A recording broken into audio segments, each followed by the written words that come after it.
Carrie Adams, and you're listening to Carrie's Connoisseurs, coming to you from Solid Gold Podcasts. Here we talk to the movers and shakers, the drinkers, the dreamers, and all the people who make it happen in the liquor and luxury industries from around the world. Hello everybody. This morning I have got Wade Roger-Lund in the studios with me. I'm not sure where they would know you from, Wade. Before with Jordan. That's right. Yeah. Wade is actually, I got a bio on him and they said that he is the GM, the cellar master and the professional cleaner at Meerendal at the moment. So that's what I'm doing. We're talking about all of that. Meerendal, lots of exciting things happening at Meerendal in the Durbanville Valley at the moment. So that's why he's here. And we have got however much time you want this morning to sit and chat about exactly that. So, welcome to Carrie's Connoisseurs. Thanks for coming in. Thank you for having me. It's good to see you. I think you've had a bit of a rough week in Joburg this week. Yeah, it's been a busy week. It's been lots of dinners, lots of trade visits, lots of meeting people. Yeah, I'm tired. It's almost time for a... He looks tired. Almost he time looks for a like, break. He looks like it's time to go back to Cape Town. We work in Joburg, you know. Yeah. Yeah. So Wade is actually a Joburg boy. Yeah. You're a St. Stithians boy. Yeah. Well, we won't say that too loud. No. Part of. They got people identifying as wolves and things at the moment, I think. Yeah. I don't know. But I mean, it could be that. And I don't think it's only them. I don't think it's exclusive to them. No, let's not even go there. We won't talk about that rubbish. No, we don't need to. I don't think we'll It's we'll all a bring bit that sort up. of embarrassing. So we won't do that. Born and bred in Johannesburg? No, so actually I was born in Worcester, of all places. Gosh, okay. You tell me then. You Yeah. tell me right from the start. So I was born in Worcester. My parents lived on my grandfather's farm. So we've got a family farm outside of Bonnievale, which is still in existence, and some really good capital seekers made from that farm. But yeah, when I was about 3 weeks old, my parents moved up to Johannesburg because they're in the engineering business, and the business is much more lucrative up here. So I ended up in Johannesburg, schooled here, grew up here. But holidays were always spent on the farm in Bonnievale with my grandfather. Bonnievale's gorgeous. I love it. I could retire to Bonnievale if I ever retire. Yeah, you should. It's very... What will I do, Wade? I'd be so you drink bored. wine. I do anyway. But then you can look at the river and you can smell the flowers and all that stuff. It's a really lovely town. It is a beautiful place. Yeah. Yeah. So the draw has always been back, and I think my grandfather imprinted that into me about wine and all that, and it was. So were they just growers? They didn't bottle anything under their own label. Yeah. So they were just growers. He sold Columbar and Chardonnay to Ashton or to KWV. So he was just a farmer. I know those were the days when it was actually quite a lot simpler to be a farmer. It was a really civilized way. It was very French, really, in its approach. Yeah. So all these growers that could just grow and have a lovely farm, beautiful lifestyle, none of the pressure of having to put that stuff in a bottle and label it and get it out onto shelves and into restaurants and onto wine lists. Try and that. sell it, yeah. There's none of that pressure. So you can have all this gorgeousness of farming that we love. Yeah. And none of the pressure, well, not none, but a lot less of the pressure that goes with it. Yeah, no, I think it was a much more simpler way of doing it. We've all chosen the hard way to do it. Oh my God, it's really hard, and it's getting harder. Yeah, it's getting harder, and I mean, like you see, the South African wine quality is just stepping up leaps and bounds. Stepping up leaps and bounds, and I've got a couple of wine lists that I've been asked to do at the moment, and there's just so many wines to choose from. Yeah. That you honestly don't know what to put on. You know, it's almost, we're getting to the stage where I think the restaurants need to change their wine list a whole lot more regularly than what they do at the moment. But it's also all about who's paying for what. So I suppose the big conglomerates pay for so for us space. For us that are doing it, trying to do it organically, it's a lot of hard work. There's a lot of feet on the ground. So you went to school here, and then went to school here, and then So I was quite a big sportsman. Played a lot of rugby in primary school, but then raced motorbikes. That was my main passion, was racing motorbikes. So You haven't got a single scar on you anywhere, not that I can see. I've got a few, but not too many. I was actually quite lucky in my career. I didn't break much. What bike did you race? So I raced for Honda, the off-road bikes. So I did a lot of that. But then, it's one of those things in South Africa, you're not really going to make money out of it. So you need a career. School didn't agree with me. I mean, I didn't work well in school, but... Do you look back now and think that might have been 12 of the best years of your life? Yeah, well, 12 of the simpler years. I kept telling my son that when he was telling me, I'm sick and tired of school. Yeah. And it's a bit soul-destroying when you're paying, millions of rands to get your child through one of these very fancy schmancy schools. And they don't like it. But Jonathan did, actually. He was quite good. He did his stuff. But there was the odd sort of spinning west every now and again that said, I don't want to do this. I kept saying to him, just enjoy it, because they really are 12 of the best years of your life, your primary and secondary schooling. Yeah, look, and I mean, I surprised my parents. My parents were always worried that I would end up failing or something. They always gave me that speech. But I ended up getting, I think, a C+ for matric or something with university exemption. Nothing to be shy So of. there was nothing wrong with that. But then after I decided, racing motorbikes was never going to be a long-term career.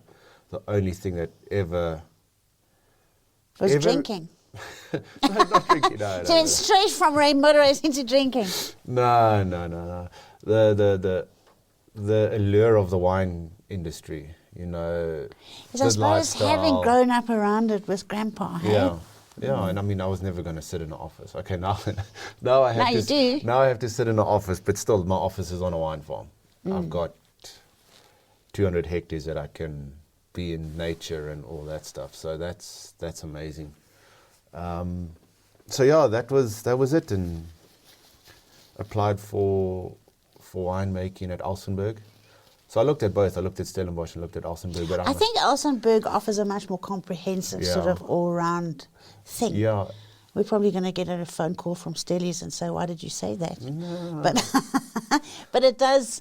Yeah. I look at all the boys and girls who go through Alsenberg, and you all come out with it's obviously a very carefully thought out, comprehensive syllabus that they've put together. And it became a lot more comprehensive, and what made my decision quite easy is, Stellenbosch is very much theoretical driven, study, research. Alsenberg a bit more practical. Alsenberg's a bit more practical, but then when I was looking at it, that's when Lorraine Geldenhuys had just come on board at the university. She's the head lecturer now and she's been there, she's doing wonders for Alsenberg. But she's got, the masters in wine chemistry and all of that. So she added that whole wine chemistry dimension to a much more academic sort of application. Much more academic application. Which is necessary, actually. You need both, don't you? Yeah, so then Alsenberg went from just being really hands-on to actually being hands-on, but also the academic side coming on board in a big way. And that's what made my decision much more easier to go there. Also, how long is the course? 3 years? That's 3 years, yeah. So it's not a 4-year degree like the actual Stellenbosch one, but it's a 3-year degree, and it's accredited by Stellenbosch. So no, it's fabulous. I mean, and all of you boys and girls who've been through it, you're doing really, really well. So did you go straight from Alsenberg to the Jordans, or did you travel a bit? So I actually, from Alsenberg, I went to Steenberg. So John Lopes is still there. Yeah, John and JD, and did some really cool stuff there. Obviously. Have you tasted some of John's bubbly at this stage of the game? He's making such gorgeous bubbles, hey? Yeah, so that's obviously where John comes in. He's my uncle. Is John your uncle? So, Thank God I didn't say anything rude about him. So John was a big factor in me becoming a winemaker. Obviously with my grandfather's influence, and then John's sort of role in Steenberg. Sort of when I was 16.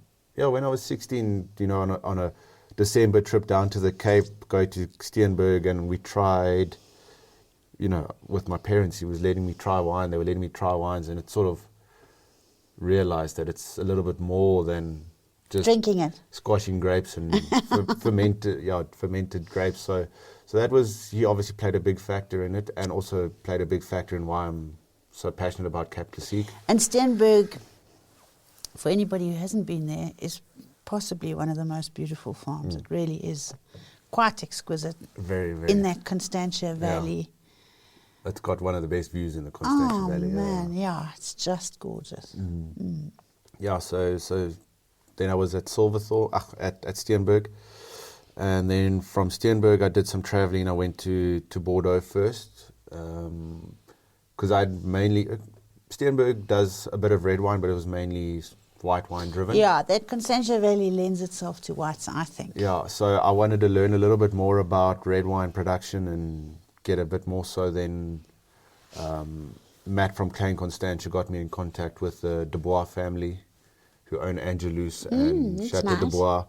So I went and did a harvest. Because they've got a share in Klein Constantia They've got a as share well, in Klein haven't they? Constantia, yeah. A nice place to find yourself. Yeah. Chateau Angelus, who doesn't want that? Yeah, so so that was cool. I went and did a proper Bordeaux red wine harvest. And I didn't really, on the winemaking side, didn't really learn much new stuff, different stuff, but in the vineyards, going around the vineyards with... I know, the attention to detail is so Yeah. amazing. I've done 1 or 2 harvests in Bordeaux as well, and the attention to detail is actually a little bit OCD. It is. I'll never forget 1 or 2 that I did where I honestly thought that it was ridiculous. I mean, but it's so not ridiculous when you see what comes out at the end of the day. But I mean that's sort of imparted on my winemaking philosophy as well. So that was amazing. And then while I was actually in Bordeaux, then got a phone call from Jacques and Kathy, and they offered me a position at Jordan, and then I had a really nice interview with Gary Jordan. When was it, Cal? Last week. I think it was last Friday, in fact. He's here, yeah. He was here. They're just such nice people. They're very complete. They're very sort of... Humble sounds like, who needs to be humble really, but they're modest. Yeah, they're modest. I mean, because they built that brand from the ground up. No, it's amazing. It's amazing what they and did. the energy levels are such that you actually I felt exhausted just listening to what they do in a day. There's Mouse Hall, I call it Mouse House, but there's Mouse House and there's Jordan and there's restaurants and there's living plantings and there's new projects and it's just so, it's very infectious. Nice people. No. So that must have fired you up, hey? Yeah. So that got me properly fired up because they are really, I mean, it's a brand. It's an amazing brand to work for, and huge. I come from also, like I said, my parents are also own their own business, built their own business from the ground up. So I sort of learned the hard work that goes into running a family business. Did you suddenly think how clever your mum and dad were? Yeah. Well, no, I wasn't good clever. I was so stupid when Jonathan, from about 14 to 24, I think. He couldn't understand how I even had enough brain power to keep all my bodily functions going at the same time, Then all of a sudden, one day when he had to go to work, I started becoming a whole lot cleverer than I ever had been before. It was the strangest thing. So it... so that was amazing. And how long were you at Jordan for? Almost 7 years. So it was a long stint. It's good. I mean, it was a long stint, and it was nice. So I was lucky enough, before Gary and Kathy moved to Mousehole, I was lucky enough to work with them for the 2 years. And sort of how Jordan worked is there's the farm manager or the vineyards, and then there's the winery, and then Gary was sort of in between. He was that link between the vineyards and the winery. So I got to work quite closely with him because as he started stepping away to go to Mousehole and start building that brand, I started then fulfilling that role again. Yes. Or not fulfilling, but like stepping into that role. Yeah. So then I started learning much more in depth about the vineyards, learning about Gary's thought patterns, and that again has also been a big positive to what my philosophy is. It's so invaluable, It's invaluable knowledge. I mean, and he was so giving in the knowledge because he could see that it would pay back for him as well in the long run. Yeah, he and Kathy have mentored a lot of very meaningful people in the industry. There's so many, and I mean, you know, my winemaker that I hired at Meerendal went through Jordan.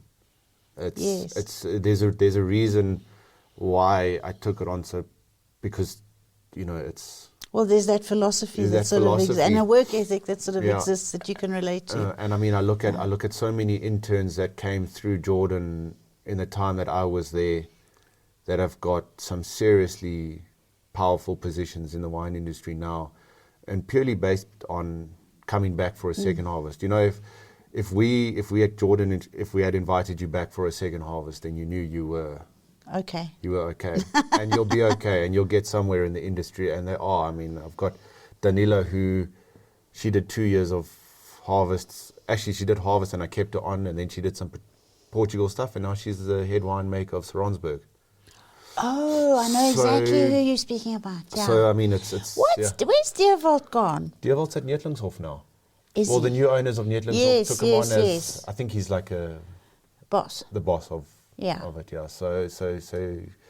I always wonder about you boys, because winemaking and the vineyards, it's a bit like being a gardener. You know, I'm a big gardener, so it's like being a garden boy or a garden girl. Yeah. We're allowed to say that still. We can on this show. We can say whatever we like. So it's like being a garden boy, and except you get to eat the peaches and make, you know, you make plum pudding and all that sort of stuff. And then you get put into a place where you, as you say, sit behind a desk. Yeah. And you got to try and make the maths of it work, which is tricky. Yeah. Don't you sometimes wish that you could just jump across the fence again and become a garden boy again? Yeah, no, I had it probably 2 weeks ago, you know. Looking at 5 different budgets for 5 different departments, and I just think to myself, man, I just want to go, you know, just leave me for 1 week to be a winemaker again. It makes your head sore. It does, you know. But I mean, it is the. So did you go straight from? Okay, so you were overseas. Yeah. You came back to Jordan. Yeah. And then you went straight from Jordan to Meerendal. There was a gap in between where I did some other stuff. Worked in the service industry. What does that mean? Were you a hooker? No, not that service industry. No. What kind of an answer is that? So I worked for a company that had, you know, the filtration services and all that. The owner of the company approached me because he needed a winemaker that could help him also restructure and realign the business a bit. So I went in there to help and give a bit of stuff, and then when my contract had run up, then I moved to Meerendal. And Meerendal is, for all of you, Meerendal is in Durbanville. Yeah. We had a nice tasting this week. You weren't at it. No. But we had a nice tasting in Johannesburg this week. Yeah, the Durbanville Wine Valley was up this week as well. The Durbanville Wine Valley, some lovely wines coming out of that valley. And it's always been really considered, I think, a bit of a poor relation to the rolling, beautiful mountains of Stellenbosch and the pretty brooky lace of Franschhoek. Yeah. And. So my memory of Durbanville was sort of lots of pylons. I don't know, lots of electrical pylons running through there. Some perspicacious person put lots of electricity and stuff there. Yeah. So you can't be bothering at the moment with load shedding, I don't think. But it wasn't the prettiest place. Polka Dry Hills, it's a bit sort of ugly ducklingish. Yeah. You know, when you think of how magnificently beautiful our winelands actually are. Yeah. So Durbanville doesn't immediately spring to mind as being the most beautiful. But I mean, it actually is. And now, you know, in winter, Durbanville is on the edge of the platteland, so to say, Philadelphia, and we've got so much canola, so much wheat that grows there. Yes. I mean, now it's a sea of yellow at the moment. Oh, must be so it pretty. looks amazing. And then obviously then comes summer, and then you've got the green of all the vineyards. And I mean, there's a lot of vineyards planted in the area. Philadelphia is quite big, planting wise. So we only. What do you plant on there? Shale? No, What's clay. There? Is it clay? Mainly clay. So it's like real Bordeaux-ish. Yeah, it's obviously not that quite intense blue clay, but I mean we've got a really good clay layer there. It's amazing. So water holding capacity is amazing, and for that reason, Meerendal is completely dry land. We don't have any irrigation. Don't you? All dry land vineyards. So obviously, whatever rainfall we get. This year we've got too much. It's also quite nice because, to be fair, Durbanville's quite close to Cape Town, isn't it? Yeah. So you sort of got the best of both worlds. We're closer to Cape Town than what Stellenbosch is. Oh, much? Yeah, much closer. Yeah. 20 minutes it takes us. Yeah, it's down the N1, N7, and you're in Durbanville in no time. So it's a nice and easy valley to get to. So let's talk about Meerendal. Yeah. Meerendal is one of the oldest properties in the country. I think it might even have been one of the first established wine farms in the country.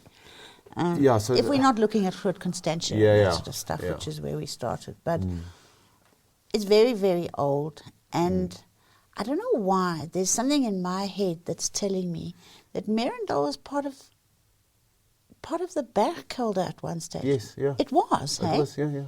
I said that to someone the other day, and they said, "No, you're thinking of Meerlust, or you're thinking about." I said, "No, I'm sure Meerendal wines were available from the Bergkelder." So the very first ever Shiraz and Pinotage in the country to be bottled under a label other than Bergkelder or something like that was the Meerendal Shiraz and Meerendal Pinotage in 1969. Wow. So it went through Bergkelder, and we've still got 11 bottles and 14 bottles of that vintage. And it's got the Bergkelder label, but it is then Meerendal Estate, which is amazing. Oh, because I remember when I first came back here and I went to Norman Goodfellows, I could buy Meerendal from the Bergkelder for my clients. Yeah. Lovely ones. Yeah, no. And they did sort of specialize in Pinotage a bit. Yeah. And you left me some wines a few months back, and I tasted through them sort of gradually by myself. Sometimes you end up tasting with someone and you don't pay attention properly. So I did actually pay attention. We'll tell you all about what's happening with Meerendal now. Yeah. But just to say that those wines are actually tasting really, really nice. I don't know who made those wines that you left with me. No, those were I only started in May last year. Yeah. So I obviously inherited a lot of wines. So they were made by the previous winemaker. But we're starting to roll over onto the newer wines. So we're getting my stuff. We'll start filtering into the market very soon. Yeah. Well, we have already now with the Sauvignon, 23 Sauvignon. So let's talk about Meerendal. Tell everybody about Meerendal, because it's got a brand new sole owner. It's had a whole load of owners. I think there were about 15 of them or something, or 7. There were lots of people who owned it. There was lots so it's not relatively that new, but so 2004 there was a consortium of about 11 I remember there was a lot of people that bought the farm from the Stark family when Umkosi Stark passed away, or it took a few years, and then eventually it came on the market and they bought it. But then over the time, Herman and Aletta Kutzer eventually started buying out. Well, all the other shareholders realized that wine farming is not as easy as what it looks. And it's not it looks usually glamorous. Yeah. The whole industry looks glamorous, but it's not actually. But it is nice. Yeah, but we've got to sell glamour on our side, but obviously in the back end it is quite. And let's be honest. It's very seductive when you go through a sort of a set of gateposts and you drive along this long driveway and find oak trees, beautiful Cape oak trees. Shame we can't use that oak to make barrels, hey? And you drive along these beautiful tree-lined driveways, and at the sort of end of the driveway on most of them are these magnificent Cape Dutch manor houses, and I think Meerendal's one of those. I remember going there once. Beautiful, with thick old walls and little gardens in the front. It is, honestly, we've got beautiful winelands in South Africa. It doesn't matter where, even if I'm rudely saying Durbanville is ugly. It's like saying, I don't know who's beautiful, Raquel Welch on a bad day, but it's just extraordinarily beautiful, and the lifestyle that goes with it is absolutely gorgeous. But it's damn hard work. Yeah.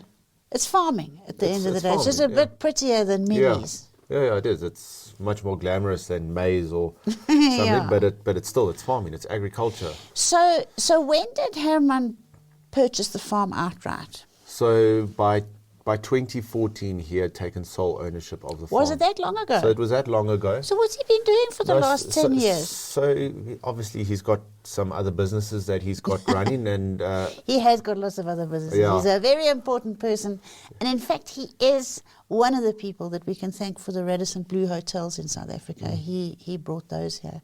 He's a clever and a nice man. Yeah.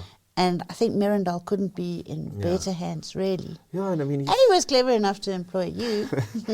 Yeah, and he's so passionate about the brand. So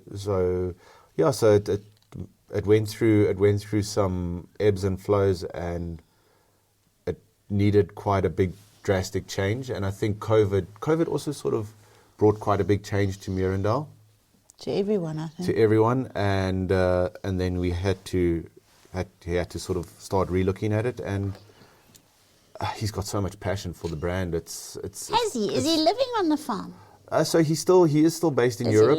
I was going to say, because he didn't live here for a while. No, but he's very much, I mean, he's been here now for the last 3 weeks, and he keeps extending his stay by another week and another week and Who another week. wouldn't want to be there? Yeah. Talk about keep on Callum. Every now and again I see a thing flash up on my screen with Chinese writing on it. Is that right? Are we speaking the right language here? Okay. So, so it's quite, he's exceptionally passionate, and he's putting so much input into the business to get it back to where he wants. Has he? So that was my next question. We're messing around talking about girl things. It's like we had a girls' tea party here. The vineyards. Yeah. Have you started replanting vineyards? So we haven't started a replanting plan. It is in place, or not. I'm not going to look at replanting, pulling out, because I don't have massive virus on the farm. That's quite the nice thing, is Meerendal is quite secluded. We've got Demersdal on our fence, but I mean Taslow farms so well that Taslow does everything so well. So we're very nice. We shall quite protected. So virus on the farm is very limited. And I'm also of the opinion, and I know they're doing it in lots of other wine growing areas around the world, is that to rip out a whole vineyard is not necessarily the cleverest thing to do. Just pull out the vine that's sick. Yeah, pull out the vine that's sick. So if I've got a fungus on my left foot, I'll just cut the left foot off. Yeah. I'm not going to cut both legs off. Yeah. Or kill myself. You have to think a little bit out of the box. I think a lot of you are now just starting to put in a vine plant. Well, it's not just about that. It's also we got to look at how we can make the vines healthier, and that's sort of where I've started working towards. Yes. Is I have started the conversion of the farm to organic. So that is my big driving force at Meerendal that I want to do. What's the main contribution, do you think, to organic farming? I mean, we know about chemical sprays and things, but what's the rest? So part of our studies, the big thing that we learned, and it was throughout the 3-year course, was soil science. Studying soil, studying the microbiology of the soil, the chemistry of the soil. And I just, I take it and I look at spraying the rows to kill everything in the surface. You're also killing everything in the soil. I know, it's like chemotherapy. So yeah, exactly. That's exactly what brilliant way to put it. And I don't tend to, that my philosophy doesn't agree with that. They taught you, if you have a healthy soil, you're always going to have a healthy. It's sort of like slash and burn agriculture in the maize lands. That's moving. It was very big because it was got carbon into the soil. Yeah. But then you killed everything else in the soil. So like stuff like that's changing. So organic is also, it's almost like boosting the immune system of the vine. We're getting all the natural stuff back into the soil. And I mean, Johan Reinecke, I talk to Johan him a lot. spearheads it. He's brilliant. So he's helping. He's helping. Have you heard us of a a lot. thing called biotite? No. I must speak to you about biotite. Okay. All you boys need to know about biotite, but that's for a different conversation. But Yeah. No. it does exactly that. It sort of rebalances the microbes and the whatever's Yeah. in the soil. Anyway, we'll talk about that another time. Yeah. So we're moving organic. My first 2 blocks will be fully organic for 2024 harvest. So And then what do? You put cover crops in that sort of boost the lupins and stuff. So the big thing in South Africa is the control of weeds. That's the big thing. You know, pests and insects we can handle with natural little predators. Why do you think weeds grow so well? Because they have no competition. That's exactly. Because You're the only person who's ever answered that correctly, actually. Because we've taken the competition away, and that's why organic is so great. Because yes, it's and what scares people is it's expensive. Or you can make very expensive mistakes. Yes. So it's very daunting to all the guys. But as soon as you start creating that competition for weeds, we'll start outperforming. Whatever you find to combat the weeds, we're going to put into capsule form, and we're going to use that as a cancer treatment. It's exactly the same thing. It's exactly the same philosophy. Yeah. So that's a big thing that will also help. So on the replanting side, there's some plans to plant some new stuff. So let's go through what you've got there. We know you've got pinotage. We've got pinotage. We've got Cabernet. I've got a young block of Cabernet. Yeah. I remember you telling me you've got Shiraz. Shiraz, Merlot, Sauvignon Blanc. Sauvignon Blanc, and I've got a block of Pinot Noir. Have you? And a small block of Chardonnay. We all want to grow Pinot Noir. Yeah. We all want to grow Pinot Noir. I remember I had a share in a farm. Yeah. In the Cape. And all I wanted was to grow Pinot Noir. Yeah. And it was at Cape Agulhas. Yeah. In Elim, actually. But it should have worked there. Of course it does, except like I say, you get up early in the morning and you go out there and there's your little vines hanging onto the trellises like this in the wind. And it's so windy and it's sitting there being hit by all the forces of nature and you just wonder if those little vines are ever going to be able to grow. They do. Yeah. And we do make nice Pinot Noir in South Africa, some nice Pinot Noir. Very different to Burgundy, but still nice. Yeah. And I think the people who are winning with Pinot Noir are the people who are trying not to be too Burgundian. Hey, what do we think? I agree with you there. Yeah. So you've planted some Pinot Noir. You boys can't help yourselves. Yeah, well, they planted it quite a few years. So the youngest vines I have on the farm were 2018, a Merlot and a Cab block. They were new plantings. But then before that, 2007 is the last time that we planted on Meerendal. Oh, really? So the Pinot Noir was planted in 2004. And we've got 3 different clones. We've got the proper red wine Burgundian clone, and then we've got the 2 Champenoise clones. But yeah, like you said, windy.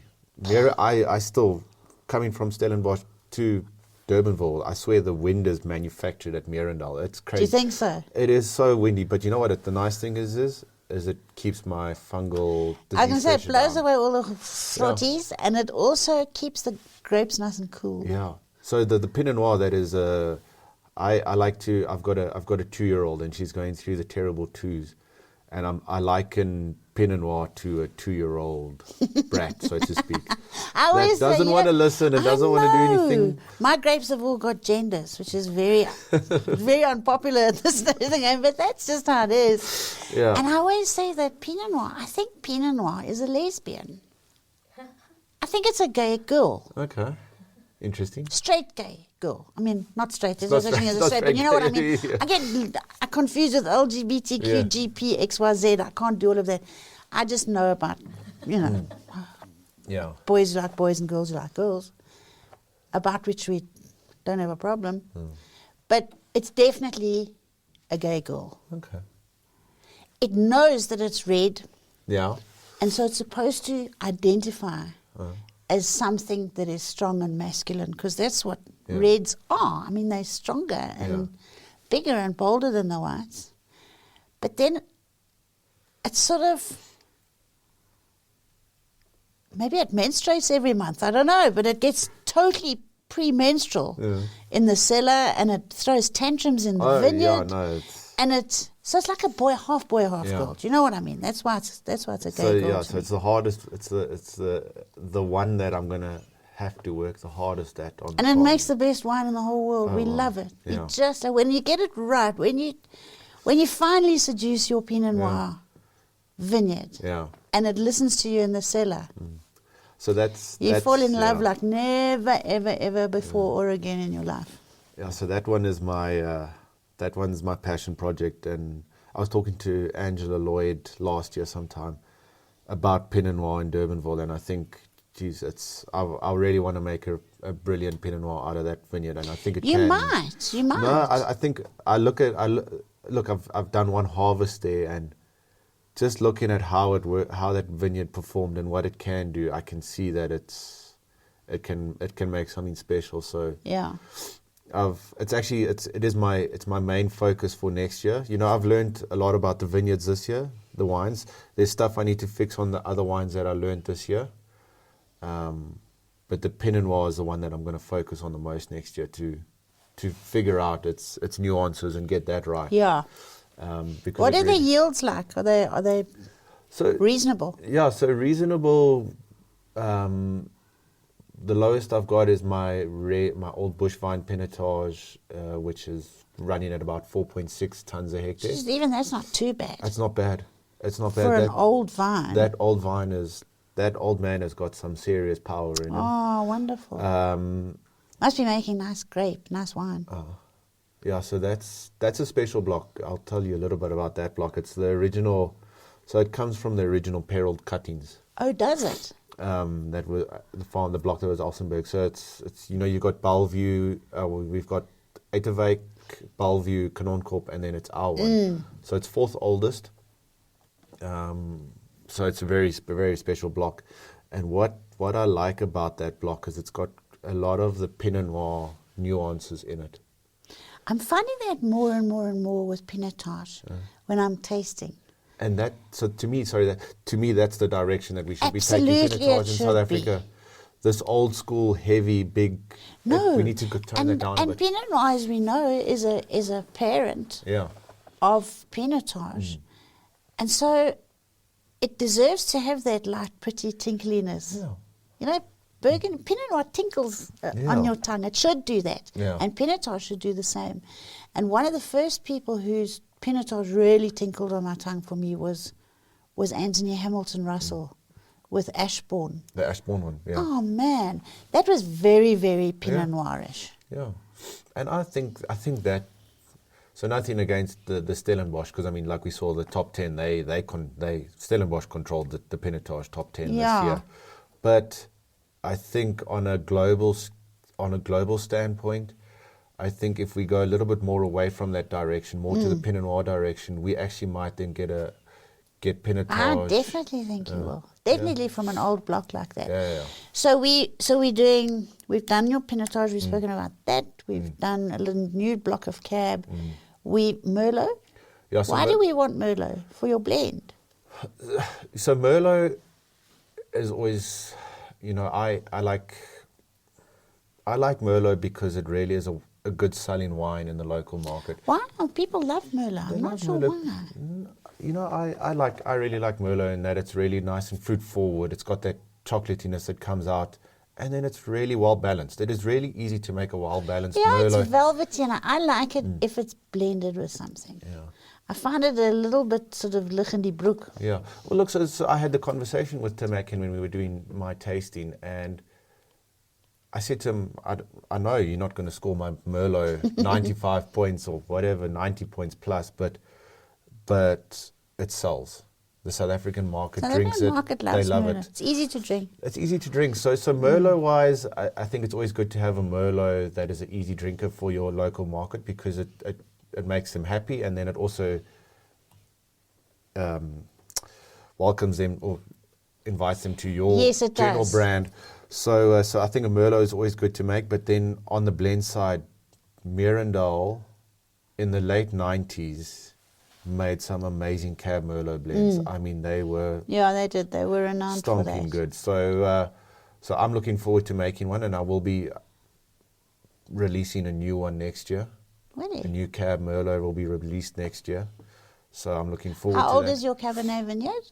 The Cab Vineyard is 5 years old. Okay, so it'll be just about perfect. So I was going to say seven's a magic number. So last year's harvest still had that little bit of a green tint to it, whereas this year it seems to have gone away. But also I did some serious pruning on the block because it wanted to push tonnage. So I did some serious pruning on the block. Cut it right back and let it get a bit riper maybe. Did some green harvesting and I let it get ripe. Yeah. So that's the nice thing with a young block of Cabs have is it's always going to gets ripe quite nicely. And what's nice about it where it is it's sheltered, so it should be relatively protected from getting any virus or anything funny there.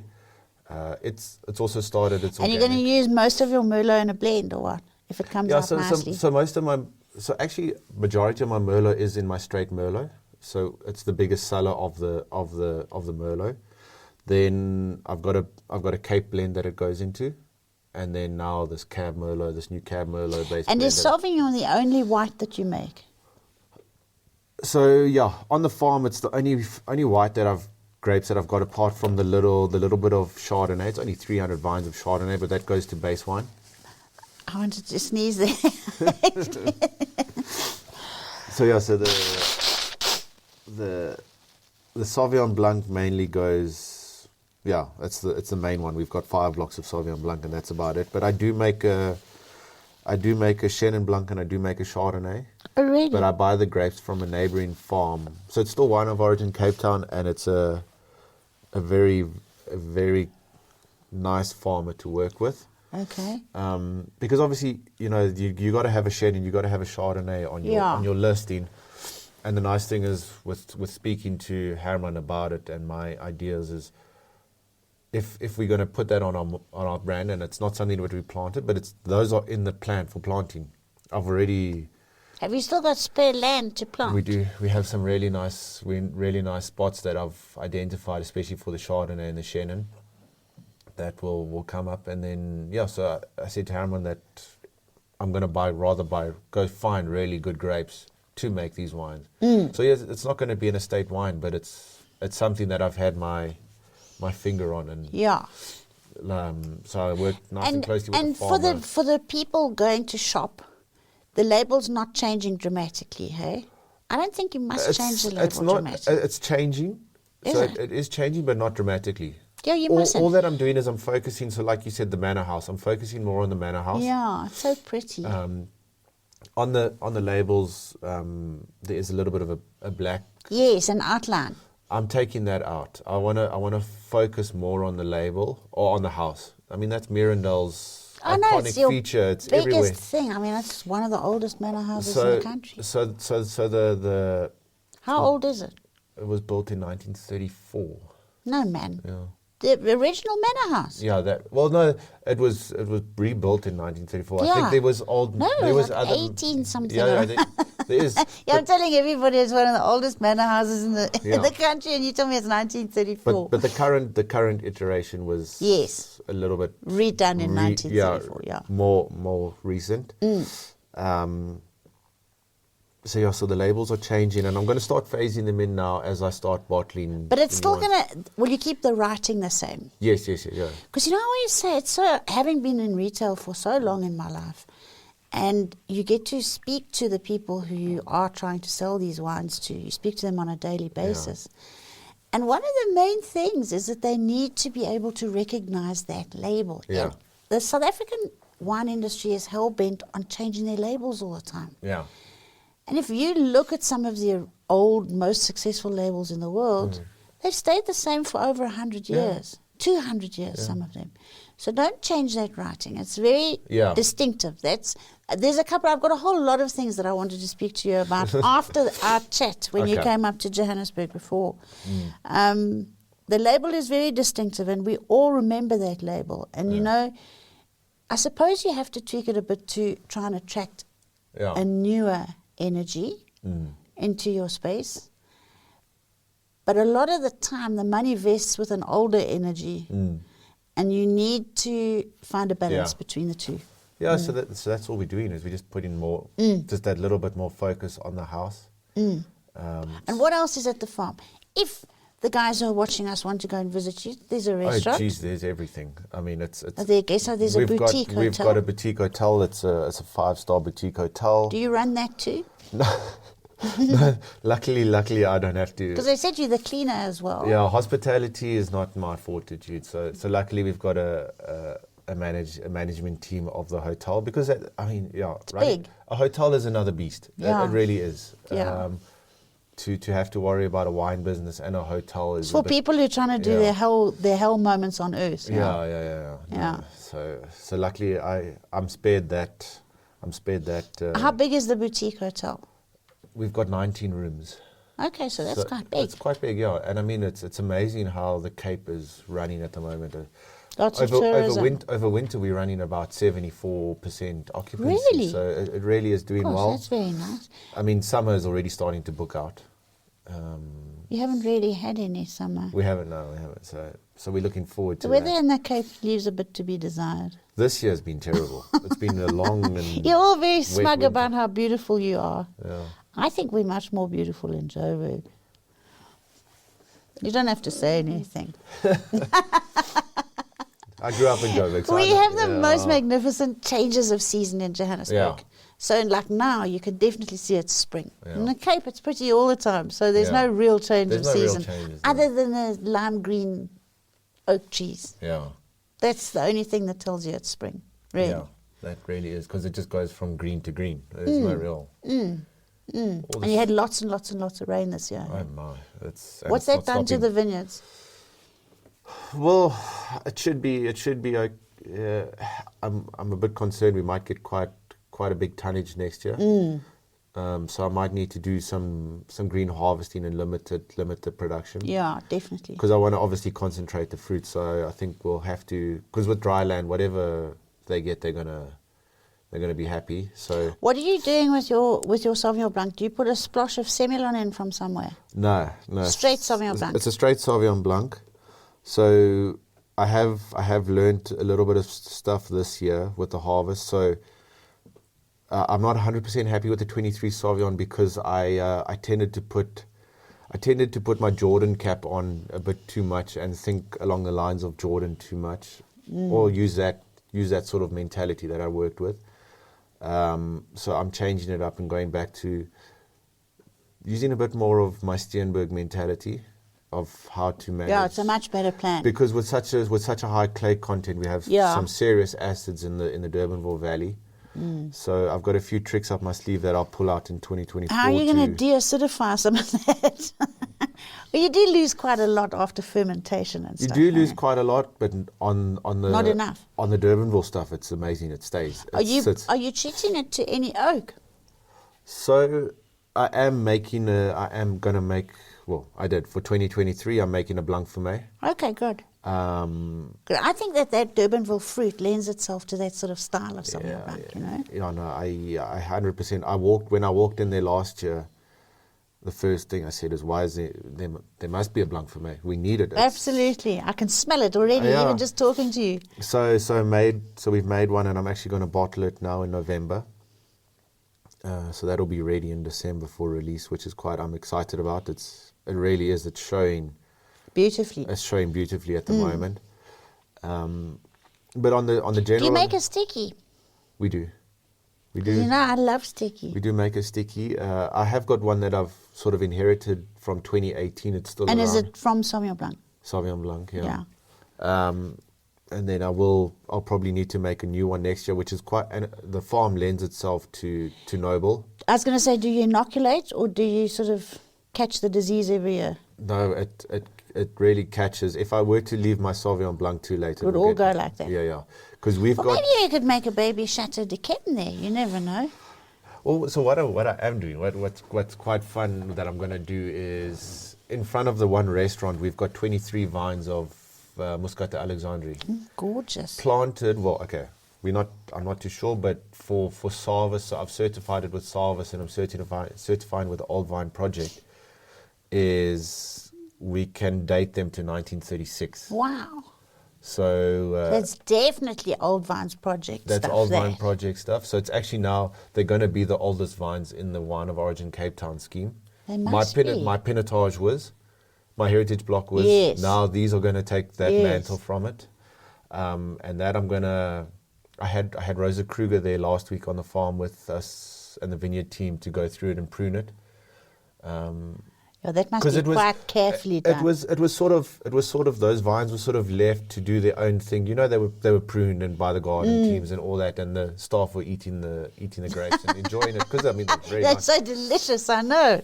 But last year I sort of read them the riot act and I said, sorry guys, I'm going to Out of bounds, I'm going yeah. to start making wine from this. It's going to be so delicious. So I worked it a little bit this year. Just harvested the grapes and I just put them in with some stuff. It was only 97 kilograms. It wasn't a lot. But now Rosa came in to help us re-prune it, reshape it, get power into the shoots that are going to grow the grapes, and then I'll probably make a straw wine from that next year. Proper. It's my mission before I die to get more people drinking straw and sticky and noble late and natural sweet. Yeah. They're so nice, and South Africa makes such lovely ones, and they're so relatively inexpensive when you think The of what quality. you're paying in the rest of the world. You're paying some, and when you explain to somebody that it is literally sucking blood out of a stone, it literally is. I mean, how do you squeeze juice out of a raisin? It's not going to happen. But it's an art form and it's gorgeous, and we really do it well. No, we do. I mean, so from my side, from a personal standpoint, I collect sweet wines Do you? because. I know I liked you from the start. I knew there was something. So the sweet wines that are made in South Africa are just exquisite, and like you said, Absolutely it's divine. And cheap. Cheap. Compared. If you were to buy equivalent quality from France or to Kai, Hungary or anywhere else, you'd be paying you'd be paying €500. triple times more. I mean, it's just, you can buy a decent bottle of sticky wine in South Africa for under 200 Rand. And it's normally in a 375 or a 500 ml bottle. Yeah. You can honestly times that by 10 or more if you're trying to buy it anywhere else in the world. Yeah, well, I mean, you can probably, you can, for the price that you would pay for Vinda Constance, you'll probably buy a sort of average, mediocre European sweet wine. Yeah. And I mean, you've got You that certainly, you wouldn't get Rusek or any of those that are sort of in that sort of royal triangle where all those very fancy schmancy things come from. Yeah. But yeah, so you're going to make a sticky. We're definitely going to do that. Yeah. And then Wade, Yes. the price points for Meerendal, because it's always quite important for everybody who listens to you and me rabbiting on about all the gorgeousness of wine and winemaking and how pretty it is, and it's heaven. Yeah. And then, a mere mortal can't afford to buy a bottle of this wine. Yeah. But you can with Meerendal because it's not overly priced. No, so... You've been amazing the way he really has been amazing the way he's maintained the normalcy of that pricing on Meerendal, I think. So the pricing is very, I mean, if I look at the estate range, we go from 100 Rand, so cellar door price, we go from 100 Rand to 147 Rand for our estate range. Yeah. Then we've got our collection range, which is obviously around about the 200 Rand mark, which is... There's nothing over 500 Rand a bottle. And then the heritage block, which is a single vineyard, made only 5,000 bottles at the most, is sitting at 375. It really is, it's a bargain. So I honestly do believe that everybody should try a bottle of Meerendal. Where have you got it listed in Johannesburg at the moment? Where can people go look for it? Well, they can buy direct from the farm, can't they? You can buy direct from the farm, but the nice thing is, so Meerendal, well, we've decided to attack the Joburg market this year. So I sort of focused on fine-tuning everything on the farm, and then around about April, just after harvest this year, I said, okay, now I'm going to hit Johannesburg and Gauteng hard and get Meerendal back into everyone's faces. It used to be on everybody's lips in Johannesburg. Everyone knew what Meerendal was. And I mean, all the guys, so like the guys at Liquor City, they said, oh man, we had a brilliant relationship with Meerendal. Yeah. Let's look at it again. Yes, so good. It's really cool. Good. They're coming on board. Macro. Have you got it into supermarkets and things where people... So Macros come on board. The Checkers and the Pick and Pays are we're still working on them. Checkers and Pick and Pay. Oh, while we're on the thing, we better cheers Raymond Ackerman. I see he died yesterday. Cheers Raymond. He was a brilliant retailer. He did him. He had a good innings. He must have been in his 90s, I think. 92. Was he? Yeah. Yeah. So it's hard to sell wine through the supermarkets. Yeah, they need to look at all that stuff. Yeah, so what we're doing is I'm focusing on like I said, I come from a family business and Meerendal's a family business. So we're looking at the moms and pop shops. Like in Craigle Park, we've got the neighborhood liquors. We need to tell everybody about neighborhood liquors. It's so cute. I went in there the other day, as you know, and it just reminded me of Norman Goodfellow's 30 years ago. Yeah. It's a tiny little shop. Yeah. And Craig and Elsevier have put their energy into it, and it's clean and neat and tidy, and it's a baby shop. Yeah. And it's cute, and I want to be there. I want to be the shopkeeper. I'm a frustrated till operator. That'll look nice because that's what I remember about the Do you remember Norman Goodfellow in a logo? Me standing, I never had a desk. Covered with boxes and bottles. That's exactly what is it called Neighborhood Wine and Liquor? Yeah. No, it's cute, guys. It's on the corner of Buckingham, I think. Yeah. And something else. It's where the Spa shop is. Really, really nice little shop. Yeah. So you're in there, so hey? we're focusing on that, and we're focusing on small things, but also focusing on relationships with historical places. So Harlequins Rugby Club in Pretoria, one of the oldest, it is the oldest rugby club in South Africa. Yeah, I would imagine. So just made a really nice, building a relationship with them. So Meerendal is the wine of the Harlequins Club for the Rugby World Cup. Maybe we should tell everybody that we make Meerendal the wine of the Rugby World Cup. Yeah. And you've got to rush out and buy yourself a case, because you can there's something for everybody, really. Yeah, it really is. You could buy a case of white and a case of red. How long does the World Cup go on? You boys have to help me. It's 8 weeks in total, I think. Until the 28th. Everybody's looking. Yeah. I look to all these millennials to help me with all of this shit. I just know when the Springboks are playing. But I think where's it happening? It's in France. Okay. That's the wrong question to ask. No, they got lucky. If you asked me about the opera or the ballet, I could tell you about that region. That's for the whole rest of the year. But rugby, not so much. Yeah, it's really a pity that we lost the bid for the World Cup. I think it would have been, especially after winning in 2019, it would have been amazing to have that here in the country. But I mean, we're doing all other stuff to.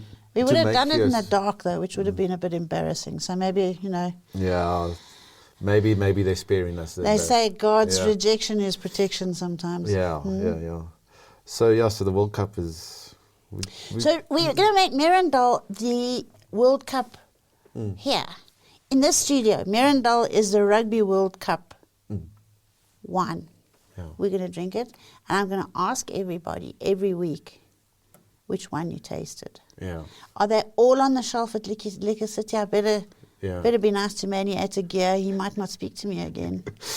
Yeah, so they're all going to be on the shelf, and then I'm working with Greg from Solikram as well to get them on. Okay. And then Norman Goodfellows as well. We can't forget them, but nobody ever forgets them anyway. No. So they're all on the list. I actually got a nice photo from the guys at Norman Goodfellows in 4 Ways yesterday, a nice gondola end with Meerendal from top to bottom, which is really nice. Brilliant, okay. So that's the whole plan. So you're getting out there, yeah. It's the whole plan. See, it takes a Joburg boy to get Joburg sales, eh? It took front and center. That's in everyone's mind. That's where I want Meerendal to be. I want Meerendal to be on everyone's list. There's a thing to that old adage, Chinese torture. If you just keep on dripping a thing on your forehead in the same space for the next 10 years, you know what water is. Yeah. And I mean, it's the liquor on lips. So, I mean, we've gone very aggressive with giving people, let people drink the wine. A lot of, we're in a tough economic climate, but so a lot of guys aren't giving out samples. Don't want to let people try the wine. But you know what, samples at the end of the day, does the beef farmer go and drop off, a whole lot of rump steaks to everybody and say, I know it's the Rugby World Cup match on Saturday. Have 3,000 rands worth of sample steak and then phone me if you like it, sort of thing, What's that? Yeah. It's a nonsense thing that the liquor trade has brought upon themselves, quite frankly, with all this sampling and, it's good for your brand and we get out there and we need an influencer, we need this and that. You don't. People need to actually buy the thing and drink it and build a loyalty. And it's a funny thing that I've always marveled at. There's brand loyalty on so many things except wine. Yeah. No, there's no brand loyalty. We need to find a way of captivating an audience that never swerves. But you see, having said that, I'm actually being fickle myself because I don't only drink one brand of wine. No. I drink everybody's wine. It's all so delicious. But that's the amazing thing about wine is it's so personal. And I don't take it personal if someone says, "Oh, but I don't like your Pinotage." Well, okay. Then try something else. Yeah. And the other thing is that as long as you're a brand that's, as you say, front of house, front of mind. Yeah. Somebody goes into Checkers and they're buying lettuces and baked beans and what have you, and they think, we need a few bottles of wine for the weekend. Yeah. They need to think, I'm in a hurry. What comes to mind first? Meerendal, Boschendal, there's a couple of brands that definitely do tick that box. Yeah. And that's what you've got to try and do. That's exactly what we want to do. And like I said, talking to the guys from Liquor City, they knew it. They knew the brand. They had a really great relationship with the brand in the past. Everybody did. And it's really, the nice thing is I haven't had that much resistance to the brand. You won't have. No, it's you won't have. It was a great brand. It really was it is a great brand. It is, just like I said, needed a little bit of realignment in its ideals. A little bit of love. It's amazing what happens to something when you love it a bit. Exactly. Yeah. Can turn into an absolute, swan. That little ugly duckling. We'll make it a swan. And I can see. I've always seen the potential in that place. It's gonna go. We're gonna get it back to where it was and. It'll be front and center. I'm absolutely sure you will. What's your favorite wine? In general? You got one that you can choose. For this interview, if I interview you again, you can change it again. But for today, what's your favorite wine? You're going to the gallows tomorrow. What are you going to drink tonight?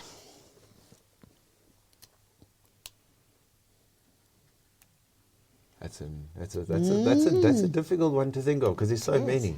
If you could ask for anything. Ask for anything to have with your dinner tonight. Jeez, what would it be? I'd say for me, probably a bottle of Stopain so that you can go to bed without your kids waking you up. Yeah. No, I think a 2003 Constantia 8 Semillon. Really? Gee whiskers, that's high praise coming from a really good winemaker, guys. I'd like to. 2003 Semillon. Yeah. Still drinking. Yeah. That's something that has always blown my mind. If I can get Herman to allow me, I'll plant some Semillon on the farm. Oh, we love Semillon. I love Semillon. We love it. It's beeswaxy and glycolic, and it just adds layers of seduction to any Sauvignon Blanc. But it's all right standing on its own as well. It is. That's the thing I love about it, and I think those old Sems. And if you can make a sticky Sem, even better. Even better, yeah. That would be awesome. And what would you eat with your 2003 Semillon? It won't pair with the wine, but doesn't matter. I told everybody I have boiled eggs and soldiers with Latache. I'm a big fan of puttanescas. Really?